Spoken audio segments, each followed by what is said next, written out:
Well, hey, happy Thanksgiving weekend, Epic. I grew up in Canada where Thanksgiving is the first Monday in October. I mean, if we waited until the fourth Thursday of November, everything would be frozen. So this is like my second Thanksgiving weekend. And Laura and I have lived in the U.S. for 25 years, 25 plus years. So it's really an exciting weekend for just all of us. So when you think of Thanksgiving weekend, do a little quiz. What's your favorite part of a regular traditional Thanksgiving weekend? Maybe it's Thanksgiving dinner around a large family table.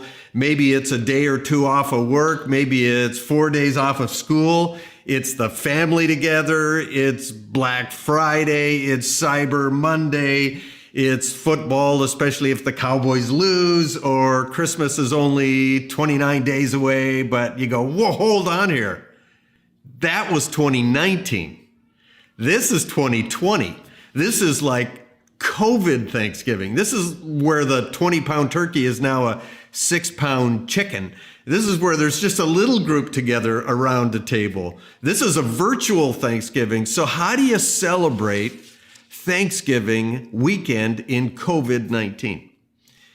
Well, as we reflect on what it means to be thankful, I'm reminded that in the New Testament, 55 times the word thanksgiving or thanks is used, and the majority of those are written from a guy named Paul, who was either in prison, or he was shipwrecked, or he was beaten, or he had lashes. I think all of us agree that gratitude, being thankful, expressing thanks is an admirable quality. In fact, we teach it to our children when they're young. I have two granddaughters. Liana is 7, Sadie is 3. And when they look up at me after I've done something and they say, "Thank you, Grandpa," and they look in my eyes and say that, like it's just like the best thing in the world. We like it when people are thankful. If your boss comes up to you and says, "Hey, outstanding job in what you did. Thank you." It just kind of fills you up. When a parent looks at you in the eye and says, "I really want to thank you for being my son or my daughter," it might feel a little awkward. You might go like, "Hey, how about those Eagles?" But inside, it fills you up. When a son or a daughter comes to you as an older parent, and they sit down beside you and they say, I just want to thank you for being my dad. I want to thank you for being my mom. It fills you up. When a friend texts you or messages you or maybe even calls you and he goes, I just want you to know, I'm really thankful for you. Thank you for being such an incredible friend. It fills you up. But it's COVID-19. You know, when we think of thankful, I'm reminded of what EPIC stands for. Every person in the city. Like every person in Philadelphia, every person right outside of Philadelphia, in fact, every person. We really long to see them know what it is to experience God's love and forgiveness. But I even go back before that, and I think of Genesis 1:27, where it says every person has God's fingerprint on them. So God created humankind in his own image. In the image of God, he created them. Male and female, he created them.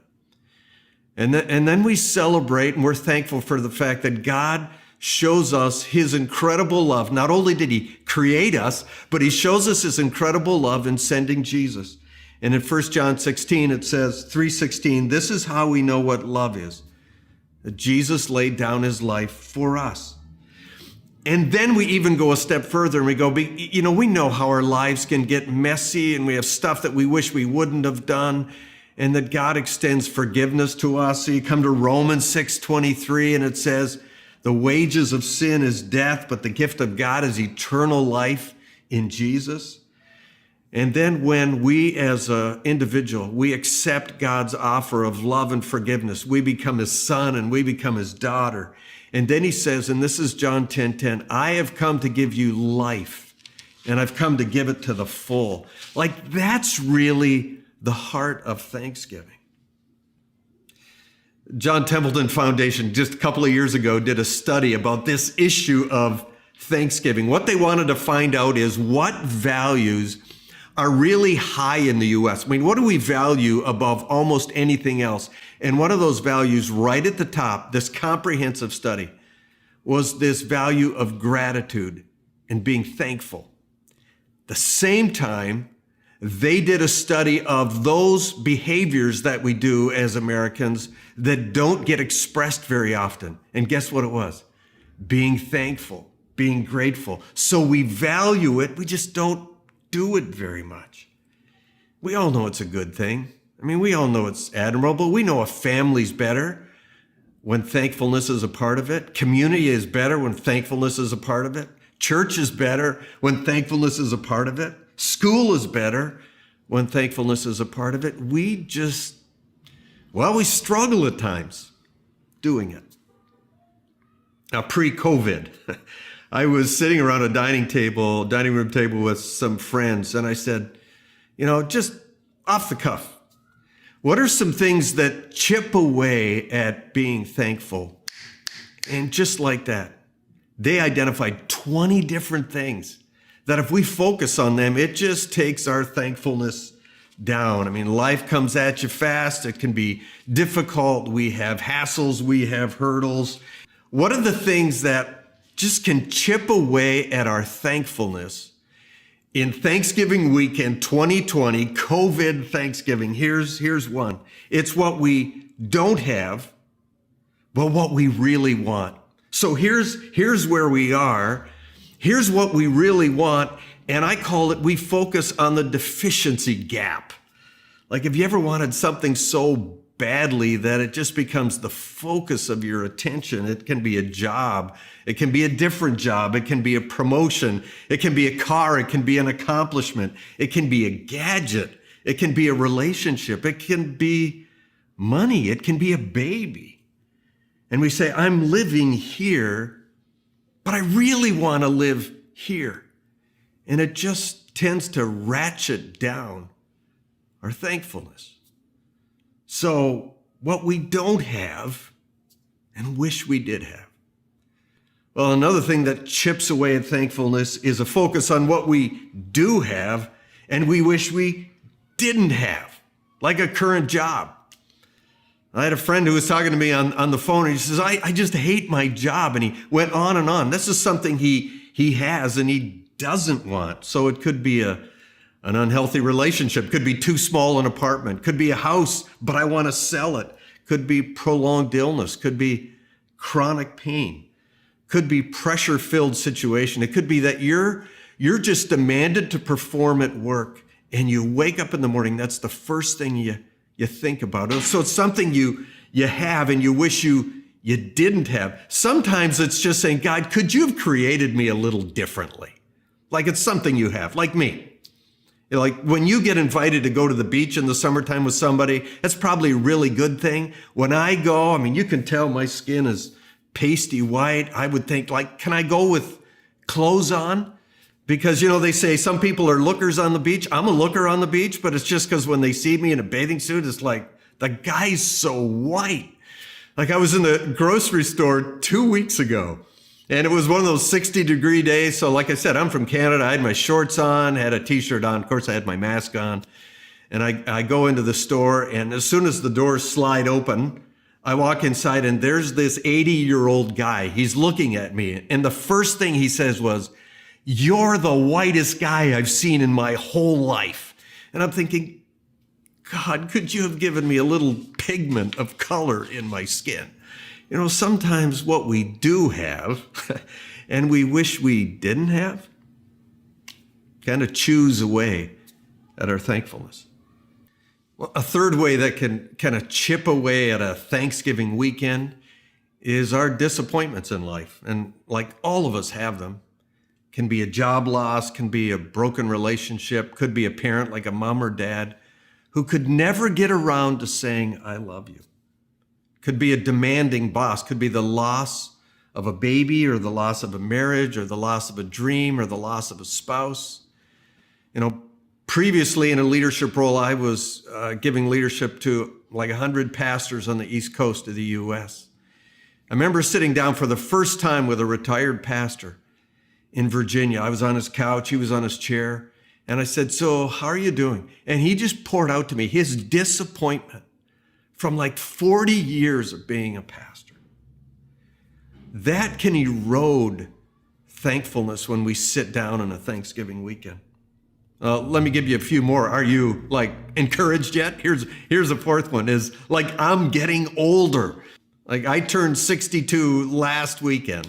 Some of you are probably thinking, that's all? Yeah, 62. A friend on social media posted this little visual of what it looks like when you're over 50. Well, the reality is I am getting older. I'm not the young guy anymore. People call me sir. Or Craig, could you give us some wisdom? I forget people's names. I'm not the spry young guy that I used to be. And for some of us as we get older, it's not just that. We have acute pain. We have chronic pain. And that can chip away at a thankful heart. Let me give you one more. And it's fear. It's fear of the future. It's fear of what's going on in our country. It's fear of COVID. It's fear of our parents getting COVID. It's fear of our children's future. It's fear of not having enough money. It's fear of not getting a job, and all that can gnaw away at what should be a good Thanksgiving weekend. And if you're a Jesus follower today and you're in Egypt or maybe Iraq or Syria or China, could be fear of death, could be fear of imprisonment, could be fear of persecution. Really, what it comes down to is that being thankful is a choice. It's not a circumstances. It's more about what we choose than what somebody else chooses for us. I mean, we know that. We've all seen this. We've seen people up close who live in chronic pain. I mean, they just live in chronic pain, and yet they seem to have this thankful spirit. And you've seen people who have like this little sore toe, and that's all they can talk about. You see people who don't have much money. I mean, they just don't have much monetarily. And yet they seem to be full of joy and gratitude and thankfulness. And some people who have so much and they're never content. You come across somebody who has just enough to make it by. They live on minimum wage, and they have this infectious spirit. And then some who have boatloads and all they see is clouds. It comes down to this. Thankfulness is more about a choice than it is about circumstance. It's more about choice than it is about circumstance. The Apostle Paul in the New Testament was writing to followers of Jesus in another city, and he was in prison. He was in prison, and here are the words that he writes from prison. Rejoice in the Lord always. I'm going to say it again. Rejoice or be thankful. Let your gentleness be evident to all. The Lord is near. Don't be anxious about anything, but in every situation, by prayer and petition, with thanksgiving, present your requests to God. And the peace of God, which is beyond your understanding, will guard your heart and guard your mind through Jesus. I mean, Paul's words just remind us that being thankful is a choice. It's a choice to be thankful. And then he makes this promise. And when you choose to be thankful, God's peace comes right with it. It's a challenge to be thankful, but then he says, you're not going to be bankrupt if you choose to be thankful. God's going to bring his peace right alongside of that for you. So as we lean into these next 29 days before Christmas, I'm going to invite you to a Thanksgiving season, and I'm going to ask you to write down things that you're thankful for. You can use your iPhone. If you're old school, you can use a pen or a piece of paper, but just look at it every day. And I'm going to give you 3 areas that you focus on being thankful for every day. So here we go. Here's the first one. Choose to be thankful for your physical blessings. I'm going to use the word blessings. Choose to be thankful for your physical blessings. I was walking into a grocery store one day. I was kind of in a hurry, so I was kind of running in. As I was running in, coming out of the doors, was this young lady that was physically challenged. And she seemed to be happy. And in a moment, I thought, God, I tend to, in my mind, kind of think of those things I don't want. And here's this physically challenged person who seems to be full of joy. And it just said to me, Craig, be thankful for the physical things you have in life, for your physical body, for your food, your shelter, your clothing, your bed, your night's rest, your school to attend, your job to go to. May not be the job you want, but the job you go to, your health, your life, your transportation. Write it down. Click it in your phone and look at it every day. Focus on that. So your physical blessings. Let me give you a second one. Choose to express thankfulness for your relationship blessings, for the people in life who breathe life into you.